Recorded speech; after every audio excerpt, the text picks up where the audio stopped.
Jesucristo, roca eterna. Primer libro de Reyes, capítulo 21, versículos 28 y 29 nos dice la palabra de Dios así. Entonces vino palabra de Jehová a Elías Tisbita, diciendo: ¿No has visto cómo Acab se ha humillado delante de mí? Pues por cuanto se ha humillado delante de mí, no traerá el mal en sus días, en los días de su hijo traerá el mal sobre su casa. Amén. Los capítulos 21 y 22 de Primera de Reyes marcan el clímax y la resolución del conflicto entre la teocracia divina y la monarquía apóstata de Acab. En el capítulo 21, la trama se centra en la injusticia social y el abuso de poder, donde el derecho sagrado a la tierra es pisoteado por la codicia real. En el capítulo 22, el escenario se traslada a la soberanía de la palabra profética frente a la manipulación política. Estos capítulos nos revelan que Dios no es indiferente al sufrimiento del inocente Nabot, ni puede ser burlado por los planes de los reyes. Su justicia siempre encuentra el camino para cumplirse, ya sea en la viña o en el campo de batalla. Amén. Alabado sea Dios. El capítulo 21 no es solo un relato de codicia, sino una denuncia de quebrantamiento de la ley de Moisés por parte de la monarquía. Acab desea la viña de Nabot por conveniencia geográfica. Sin embargo, la respuesta de Nabot es profundamente teológica. Guárdeme Jehová de que yo te daré a ti la heredad de mis padres. Amén. Versículo 3. Nabot apoya su negativa en la ley, según Levítico 25, versículo 23, y en Números capítulos 36, versículo 7, que prohibía la venta permanente de la tierra, pues ésta pertenecía a Jehová y era el sustento de la familia bajo el pacto. Acá ve la tierra como una mercancía, Nabot la ve como un depósito sagrado. Jezabel, de trasfondo fenicio, no comprende las limitaciones teocráticas del rey de Israel. Ella organiza un juicio corrupto utilizando la misma ley para destruirla. Ordena un ayuno y busca 2 testigos falsos, hijos de Belial, para acusar a Nabot de blasfemia. Dice el versículo 10, y pone a 2 hombres perversos delante de él, que atestiguen contra él y digan: tú has blasfemado a Dios y al rey, y entonces sacadlo y apedreadlo para que muera. Amén.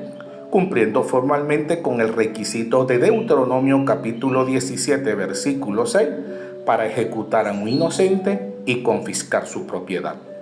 Elías aparece de nuevo como la conciencia de la nación. La pregunta de Dios es demoledora: ¿no mataste si también has despojado? Amén. Versículo 19. El juicio dictado es una lex talionis, ley de talión. En el mismo lugar donde los perros lamieron la sangre de Nabot, lamerán la de Acab. La profecía se extiende a Jezabel, quien será devorada por perros en el muro de Jezreel, según el versículo 23. Ante la palabra de juicio, Acab rasga sus vestidos y hace ayuno. Las respuestas de Dios subraya su carácter misericordioso. Al humillarse Acab, Dios pospone el desastre de su casa para los días de su hijo. Versículo 29. Aunque el juicio sobre su persona sigue en pie. Este capítulo 21 cierra el ciclo de Acab, contrastando la falsa profecía con la revelación verdadera y el destino inaludible. Tras 3 años de paz, Acab busca recuperar Ramot de Galaad y persuade a Josafat, rey de Judá. Josafat, aunque fiel, comete el error de aliarse estrechamente con la casa de Acab. Versículo 4. Yo soy como tú y mi pueblo como tu pueblo. Amén. Dijo luego Josafat al rey de Israel: yo te ruego que consultes hoy la palabra de Jehová, según el versículo 5 del capítulo 22. Acab consulta a 400 profetas que, buscando complacer al rey, aseguran la victoria. Sedequías, hijo de Kenaana, incluso usa cuernos de hierro como símbolo visual. Versículo 11. Sin embargo, Josafat pide un profeta de Jehová. Aparece Micaías, hijo de Imla, de quien Acab dice: yo le aborrezco porque nunca me profetizó bien, sino solamente mal. Versículo 8 del capítulo 22. Esto revela que Acab no buscaba la voluntad de Dios, sino la validación de sus propios deseos. Versículo 14 dice: y Micaías respondió: vive Jehová, que lo que Jehová me hablare, eso diré. Amén. Micaías revela una escena en la corte celestial. Dice el versículo 19: entonces él dijo: oye pues palabra de Jehová. Yo vi a Jehová sentado en su trono, y todo el ejército de los cielos estaba junto a él, a su derecha y a su izquierda. Amén. Dice el versículo 20: y Jehová dijo: ¿quién inducirá a Acab para que suba y caiga en Ramot de Galaad? Y uno decía de una manera y otro decía de otra. Amén. Pero dice el versículo 22, que él dijo: yo saldré y seré espíritu de mentira en boca de todos sus profetas. Y le dijo: le inducirás y aún lo conseguirás. Ve, pues, y hazlo así. Amén. Jehová permite que un espíritu de mentira llene la boca de los profetas de Acab. Esto no significa que Dios mienta, sino que en su soberanía utiliza los engaños de los hombres para ejecutar su juicio sobre aquellos que han rechazado la verdad persistentemente. Es un juicio judicial sobre la ceguera espiritual de Acab. Acab intenta burlar la profecía disfrazándose para la batalla, mientras deja que Josafat use sus vestidos reales. No obstante, la soberanía divina se manifiesta a través de un arquero que disparó su arco al azar. Versículo 34.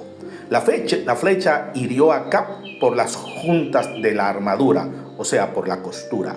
Acab muere desangrado en su carro. El texto enfatiza que cuando lavaron el carro en el estanque de Samaria, los perros lamieron su sangre, conforme a la palabra que Jehová había hablado. Versículo 38.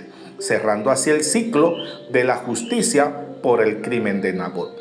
El libro concluye resumiendo el reinado piadoso de Josafat en Judá, aunque falló en quitar los lugares altos, y el breve e impío reinado de Ocosías en Israel, quien persistió en el camino de su padre Acab y de su madre Jezabel, provocando la ira de Jehová. Versículo 53. Amén. Alabado sea su nombre. Concluimos. El cierre de Primera de Reyes nos deja una advertencia solemne. El pecado tiene consecuencias legales y espirituales que no pueden evadir con disfraces ni alianzas humanas. La muerte de Nabot clamó justicia y Dios respondió. La muerte de Acab en Ramot de Galaad no fue un accidente fortuito, sino el cumplimiento exacto de la palabra divina. Estos dos capítulos nos invitan a valorar la integridad por encima de la ganancia personal y a reconocer que el verdadero reino no se construye con despojos y mentiras, sino con la justicia y la verdad que solo se encuentran plenamente en el gobierno de Dios. Amén. La historia de Nabot y el juicio final de Acab presentan paralelismos profundos que encuentran su máxima expresión en el Nuevo Testamento. Al igual que Jesús, Nabot fue víctima de un juicio falso, acusado por testigos mentirosos y ejecutado fuera de la ciudad por autoridades corruptas que deseaban lo que no les pertenecía. Jesús mismo utiliza la figura de la viña en su enseñanza de Mateo capítulo 21, versículos 33 al 46.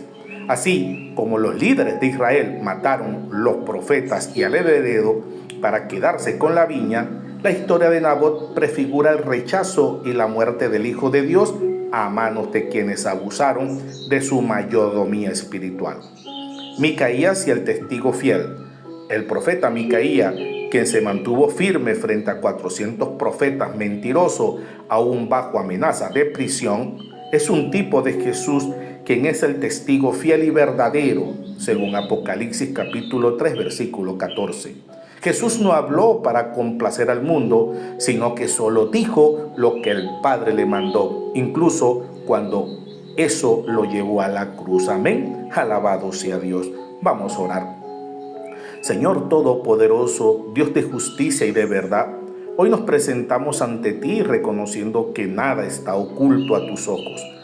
Te pedimos perdón por las veces que hemos buscado nuestro propio beneficio a costa de otros, olvidando que tú eres el protector del indefenso. Danos el valor para no negociar nuestra herencia espiritual por las ofertas de este mundo. Danos la integridad para sostener tu verdad, aunque el mundo entero hable mentira. Te rogamos que nos ayude a discernir las voces que nos rodean, para que nuestros pies no caminen hacia la destrucción, sino hacia la voluntad que es agradable y perfecta. Tu voluntad, mi Dios. Gracias, Padre, porque en Jesús tenemos al Rey justo que no vino a despojarnos, sino a entregarlo todo por nosotros. Que su justicia reine en nuestros corazones y que nuestras vidas sean una viña que produzca fruto para tu gloria, para tu honra. En el nombre de Jesús, amén, amén y amén. Dios te bendiga, Dios te guarde.